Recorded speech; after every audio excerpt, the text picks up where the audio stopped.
Every improviser you've ever admired knows how to do something most players don't think about much when they practice.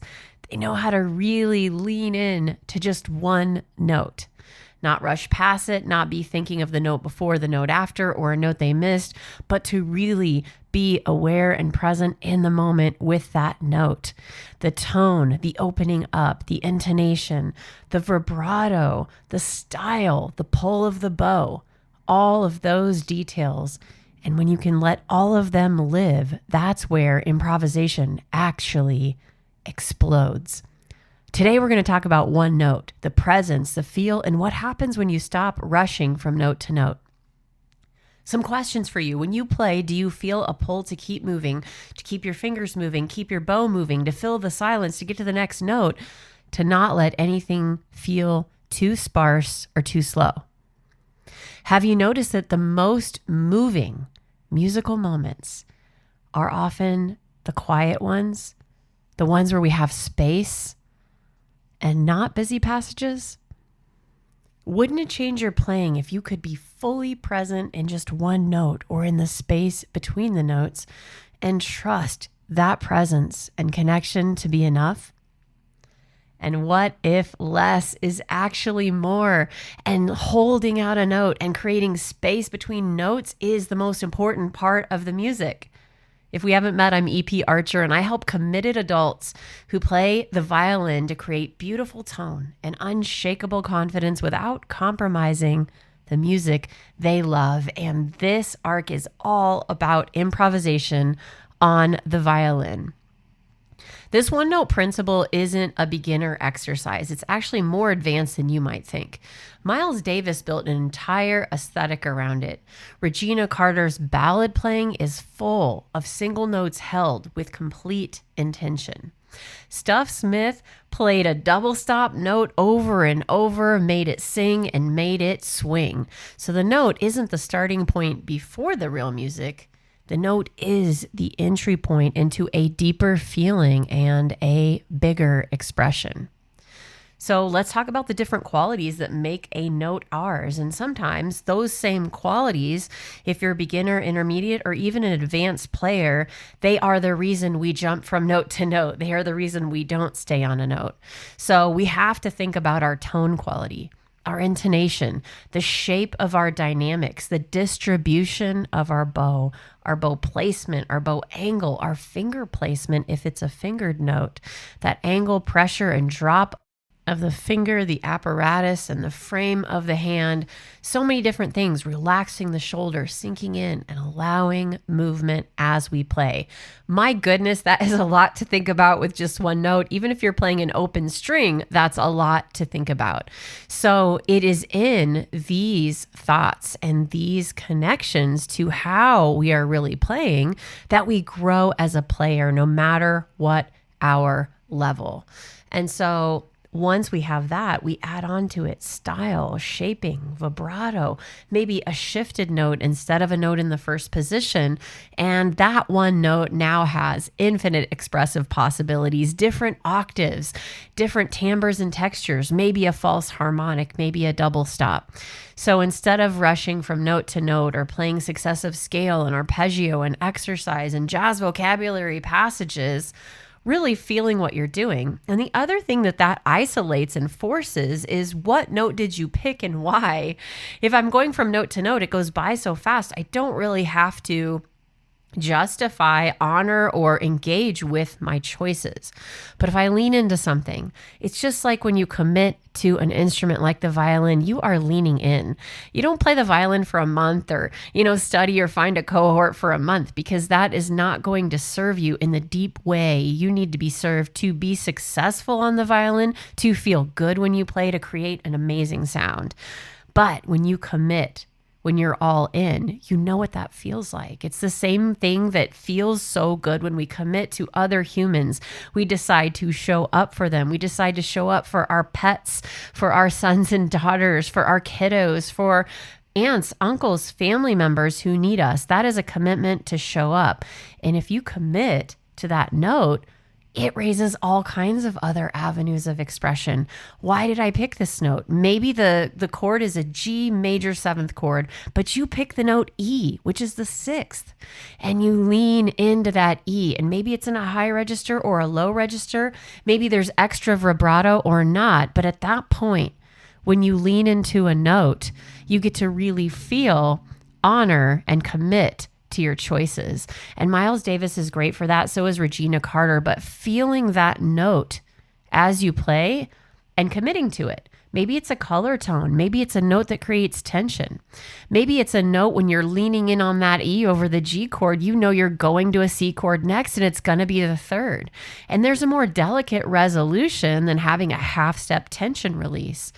So picking the one note has so many different implications, all the different technical aspects to how we're playing it, the theoretical implications of what the harmony is that's implied, and also what about just the feeling?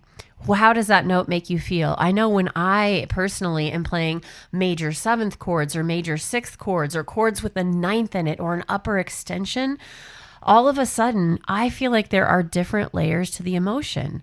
Triads are great, and major and minor arpeggios, we've all practiced them, but there is a different color and expression and level and layer to doing extra notes.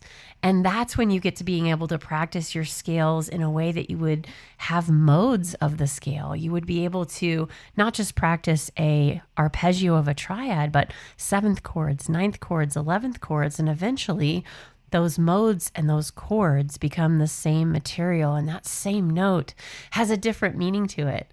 The classical composers did it with pan-diatonicism and whole tone scales and leaning into upper extensions, and jazz players do it with altered chords and just extending that tertian harmony. And all of a sudden, a note has so many different definitions and places that it can live, both in our emotional response to it, in the resonance that it creates with the music we're making, and in reference to the harmony that we might be playing along with it. There are so many moments when I think of listening to Karen Briggs, where she's holding this note and she's in it. And if you think of a traditional rock solo with an electric guitar, those notes that they're holding are not, quote, right notes, correct notes, harmonically aesthetic notes that we would pick in classical music or jazz. Sometimes we would see that as the wrong note, like, oh, that's the fourth of the chord, but they lean in and they play it with meaning and with conviction and with confidence. And if you are working on confidence on your violin, you want to play every single note with that same conviction. There are definitely ways of leaning into that. It's also less stressful to play one note. Let's be honest. If I know I'm just going to play one note, I'm not stressing over what's coming next. I'm not in the future and I'm not in the past. I'm in the present with that note, and there is something to be said for that.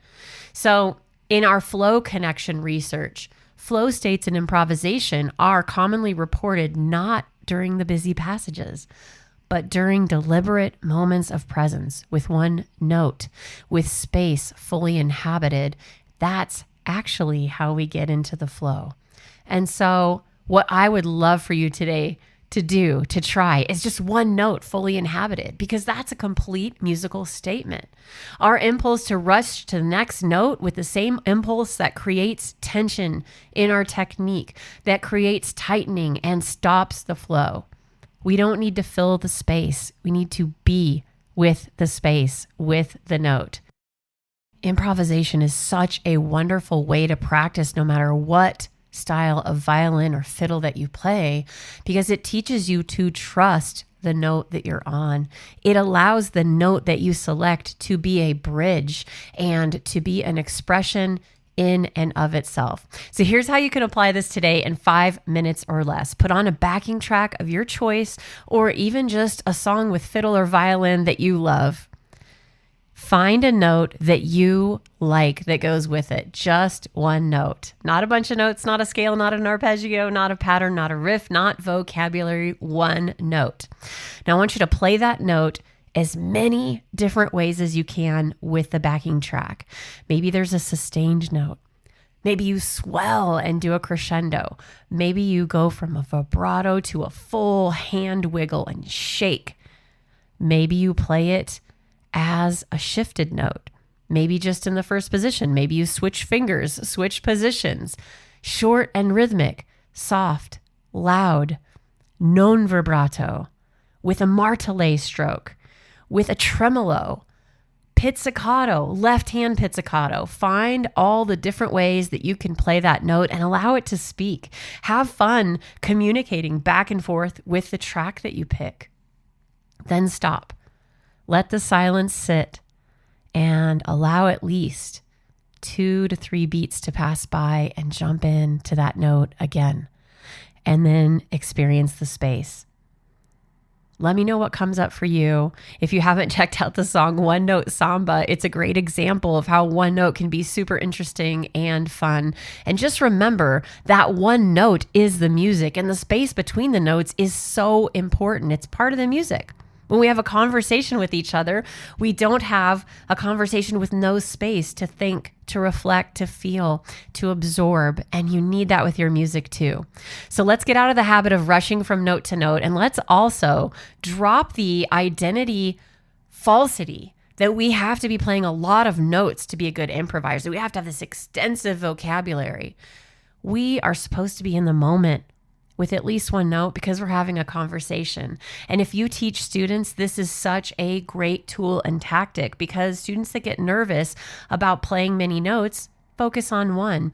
And if you have a group of students, you can assign each student a different note that goes together from the chord, and they can jam out and create some really cool music without having to overthink it. And hey, if you're getting together with your friends, you can do that same exercise. One note, fully mint, says everything. So try that exercise today. And if you want to see what this looks like and sounds like, join us in our free group, facebook.com/group/adult violin. Come say hi. Let's play one note together. I can't wait to see you there. Your best music is on the other side, and it only takes one note.